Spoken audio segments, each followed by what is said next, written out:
simülasyon aletleri. Biliyorsunuz çürük dişleri toplayan bugün size inşaat. Aeratör. Hocam buraya bakın. Ya bu başkanım işi şu anda Bir dakika şimdi fakülteleri mi kapatacağız? yok hayır. Hasta altında çalışmadan önce teknik olarak burada öğrendim. Tolga'nın montajında söylüyor musun? evet yanlış soldaki Sistemsel olarak öğrenci sınav yapıyor. Arap'tı, Safkan Arap'tı. Yaklaşık 1 yaşlarında çok önemli bir kaza geçirmişti. Bize geldi. Biz terapisini yaptık. Çok yakında da bilinçleri başlayacak. Diyoruz ona. Adların renklerine, vücut renklerine don diyoruz. En koyu rengi bu don. Mezuniyet törenleri üniversitelerimiz için en anlamlı günlerden biridir. Bugün burada diplomalarla birlikte yıllar boyunca verilen emeklerin ve yapılan fedakarlıkların karşılığı alınıyor. Gençlerimiz hayatlarının çok önemli bir aşamasını tamamlarken yeni bir hayata da ilk adımlarını atıyorlar. Bilgi artık yalnızca üniversite sıralarında edinilen ve bir ömür boyu değişmeden kalan bir değer asla değildir. İçinde bulunduğumuz çağda bilgi sürekli yenilenmekte, meslekler dönüşmekte, çalışma hayatının beklentileri hızla değişmektedir. Bu nedenle mezuniyetinizi bir öğrenme sürecinin sonu olarak değil, hayat boyu öğrenme yolculuğunun yeni bir aşaması olarak görmenizi tavsiye ederim. Kendinizi geliştirmeye, yeni bilgiler öğrenmeye, farklı alanlarda yetkinlik kazanmaya ve dünyadaki değişimi yakından takip etmeye mutlaka devam etmelisiniz.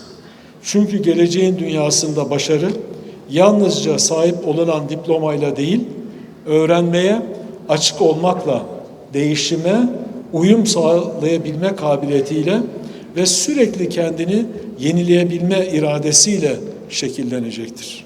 Yeni beceriler kazanmaktan, farklı alanları keşfetmekten, yabancı dil öğrenmekten, dijital yetkinliklerinizi geliştirmekten ve dünyadaki gelişmeleri takip etmekten asla vazgeçmeyin. Unutmayın ki geleceğin dünyasında başarılı olanlar değişimi anlayan, yöneten ve ona katkı sunabilenlerin olacaktır. Buradan ayrılırken yalnızca bir diploma da almadığınızı sizlere hatırlatmak isterim. Aynı zamanda bu ülkenin yetişmiş insan gücünün, bilim ve düşünce hayatının, ekonomik ve sosyal kalkınmasının bir parçası olma sorumluluğunu da üstlenmiş oluyorsunuz. Ülkemizin geleceği sizlerin bilgi birikimine, üretkenliğine ve hayallerine bağlıdır. Sizlerin başarısı yalnızca bireysel bir başarı değil ama aynı zamanda ülkemizin başarısıdır. Hayatınız boyunca doğruluktan asla ödün vermemeliyiz. Bilginizi insanlığın, toplumumuzun, milletimizin yararına kullanmalıyız. Ülkenizi ve milletinizi daima daha ileriye taşıma idealini mutlaka canlı tutmalısınız. Umudunuzu, heyecanınızı ve hayallerinizi hiçbir zaman kaybetmemelisiniz.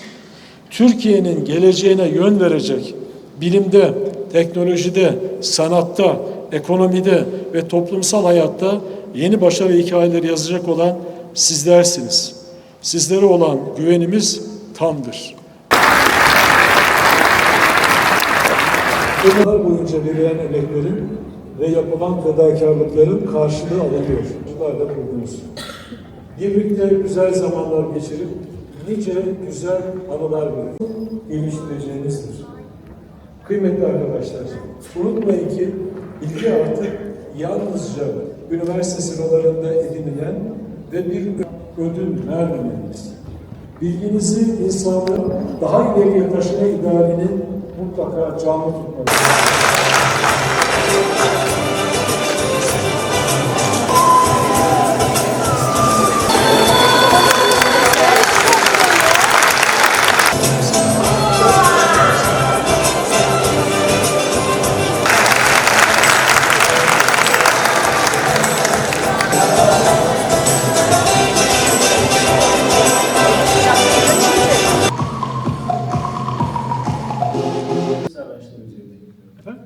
davranışları.